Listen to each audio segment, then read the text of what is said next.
What is up, guys? Welcome back to the channel. Today we have a super shoe from New Balance, the SC Elite version 3.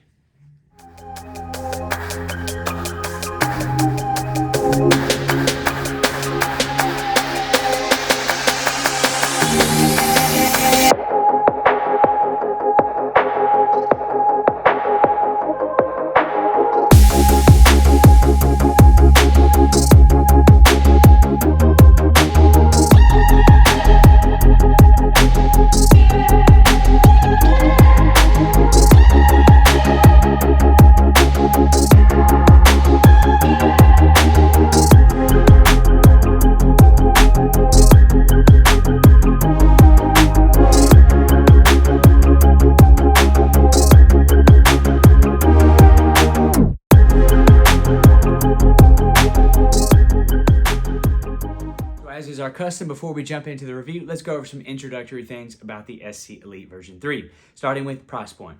This shoe has a price tag of $230. The weight on this shoe for a men's 9 comes in at 8.1 ounces or 230 grams.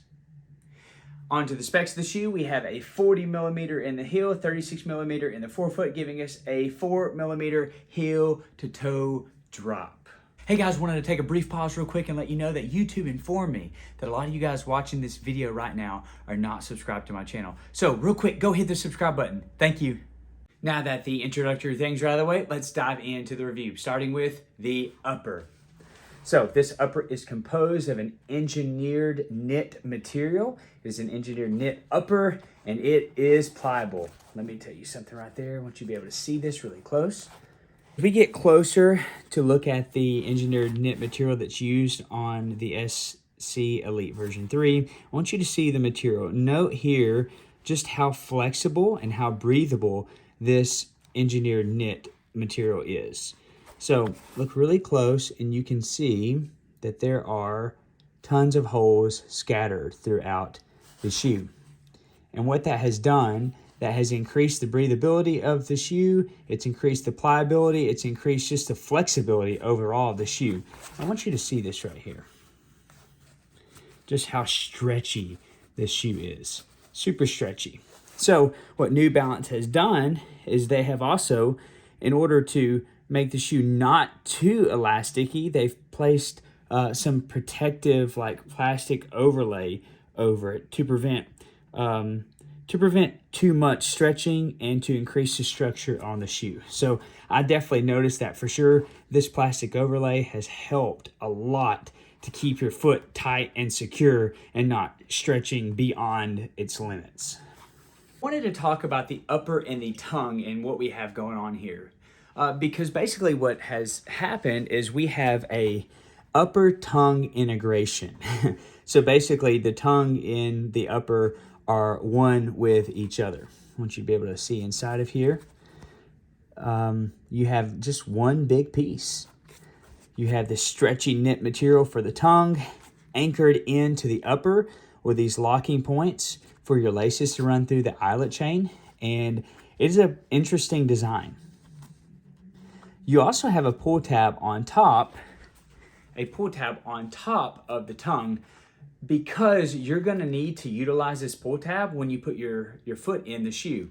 On the heel counter as well, on the back, you have two different pull tabs. And I had some issues getting my foot in if I did not utilize this pull tab on the tongue. But that's pretty much what you have for the upper and tongue working together. So you can kind of see just how stretchy it is. It is very stretchy, very pliable. So flipping on to the back of the shoe, let's talk about the heel counter on this shoe. So as we look at the heel counter, you can see we have a pull tab in the back right here. Also, we have a pull tab in the front on the tongue, and you got to use these kind of simultaneously together to get your foot in here. Now on the heel counter, you don't really have much padding at all. I want you to be able to take a look at that on the inside. There's not much padding at all. You just kind of like your heel just sits in there. That's about all you get out of this shoe.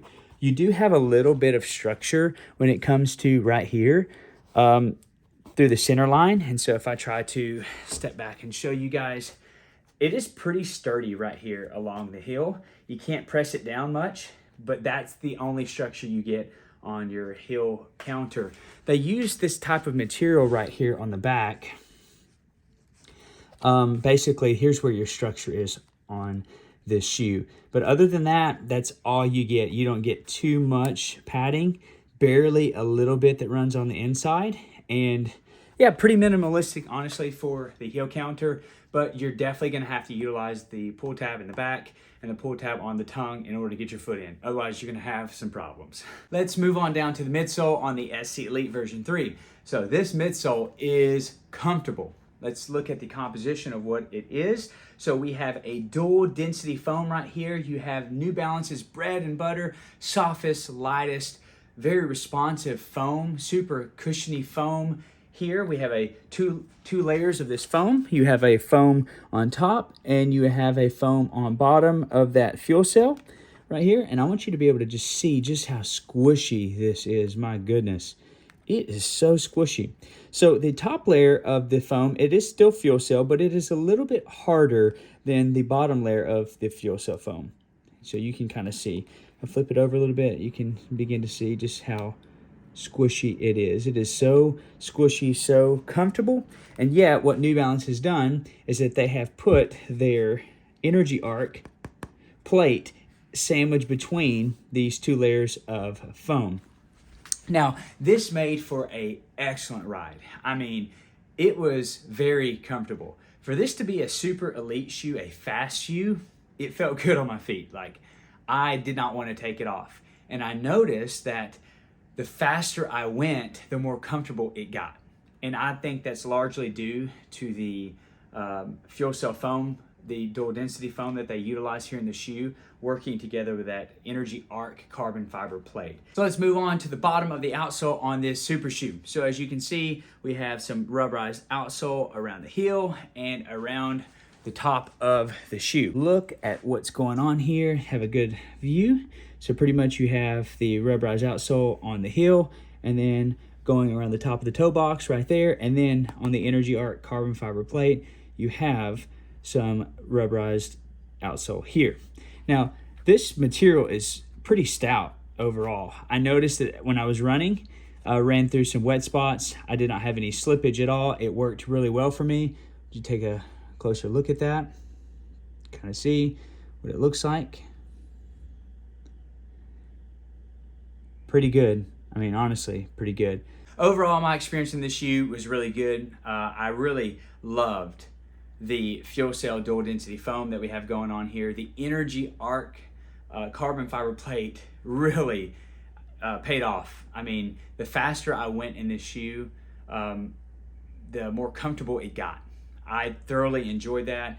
I felt like I was increasing my paces at an exponential rate, and it just felt really comfortable. It was effortless, and I really appreciated that about this shoe. Some things that I wish New Balance would have done a little bit better on this shoe. I wish they would have increased the padding in the heel counter. I wish they would have changed their mind regarding this type of tongue that we have going on here. The tongue upper integration here with the engineered knit material, it makes for a kind of awkward ride. It's really difficult to get a lockdown in because there's not padding on top of your foot. Guys, thank you so much for tuning in to my channel. I hope you found the content helpful on the New Balance SC Elite version 3. If you would, hit this like button, subscribe to my channel, comment down below. I want to hear from you. What do you think about this shoe? Is it a super shoe? Is it worth the money? Let me know in the comments down below. And as always, guys, aim high.